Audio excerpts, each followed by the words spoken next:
नास्तादोमसची भविष्यवाणी. डॉक्टर सुरेशचंद्र नाडकर्णी. प्रकरण 22.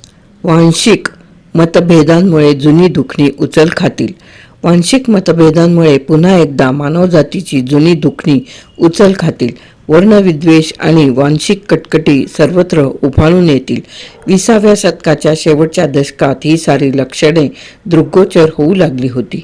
21व्या शतकात प्रवेश करताना ती कमी न होता वाढतच जातील आणि त्याचा परिपाक म्हणजे संयुक्त राष्ट्रसंघासारखी उच्च ध्येयाने प्रेरित असलेली संघटना मोडीत काढली जाईल. राक्षसी महत्वाकांक्षेने झपाटलेली अरब चीन युती संयुक्त राष्ट्रसंघाच्या साऱ्याच कार्याला खीळ घालील. नास्तादेमसने त्याबद्दल स्पष्ट मत 400 वर्षापूर्वीच नोंदविले आहे. चीनच्या राजकीय नीतिमत्तेचा अनुभव भारतालाही काही नवीन नाही. भारताला स्वातंत्र्य मिळाल्यानंतर 2 वर्षातच प्रजासत्ताक लोकशाहीची स्थापना झाली आणि जगातील सर्वात मोठी लोकशाही असा गौरव भारताला प्राप्त झाला. लोकशाहीचे धुरीण आणि जागतिक शांततेचे दूत म्हणून त्या काळात पंडित जवाहरलालजींचा मोठाच गाजावाजा झाला होता. पंचशील वगैरे अत्यंत उच्च ध्येयवादी कल्पनांचा उदो करण्यात आला आणि या सर्वात नेहरू चाचांच्या समवेत असलेला महान शेजारी चीन काहीही कल्पना नसताना एकाएकी भारताविरुद्ध उठला. ज्या चीनच्या युनोतील प्रवेशाबद्दल भारताने सतत आग्रह धरला तोच चीन भारताची भूमी बळकावून भारताविरुद्ध युद्धाला उभा टाकला. हिंदी चिनी बाई बाई वगैरे घोषणा देणारे मूर्खांच्या नंदनवनाचे रहिवासी असल्याचे सिद्ध झाले.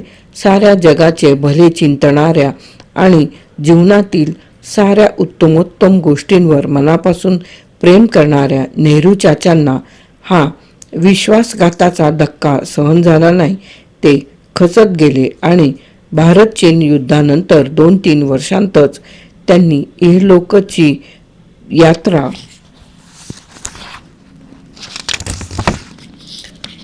संपविली. हा इतिहास आहे. नास्तादेमसने 400 वर्षापूर्वीच एका चतुष्पदीत याचे कथन केले आहे. 5व्या शतकातील 31व्या क्रमांकाची चतुष्पदी सांगते, साऱ्या जगाचा माळा शोभेल अशी उच्चतम भूमी, तिच्या ज्ञानाचा स्रोत असलेली महान लोकशाही शांतिदूताची मात्र वाताहत होईल. दुःखद शेवट, त्याची प्रतिष्ठा लाटांच्या पायदळी तुडविली जाईल. पहिल्या ओळीतील माळा म्हणजे गच्ची, ॲटिक म्हणजे तिबेट. या तिबेटच्या स्वातंत्र्यावरून भारताचे आणि चीनचे मतभेद झाले आणि चीनने पंचशील वगैरे सर्व तत्वे पायदळी तुडवून तिबेट गिळंकृत केला. दुसऱ्या ओळीतील ज्ञानाचा स्रोत म्हणजे भारत. येथूनच सारे ऋषीमुनी जपजाप्य तपोसाधना करण्यासाठी तिबेटात जाऊन वास्तव्य करीत.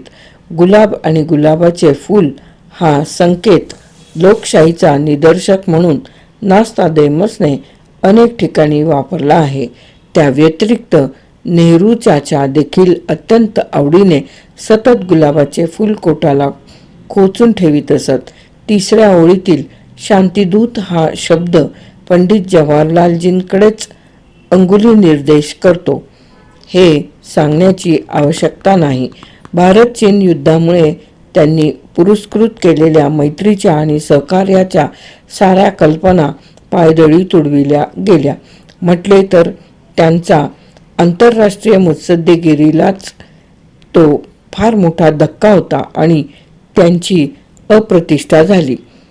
चौथ्या ओळीतील लाटा हा संकेताचा शब्द वयाची 60 ओलांडून गेलेल्या बुजुर्ग जाणकारांना समजण्यात अडचण येणार नाही.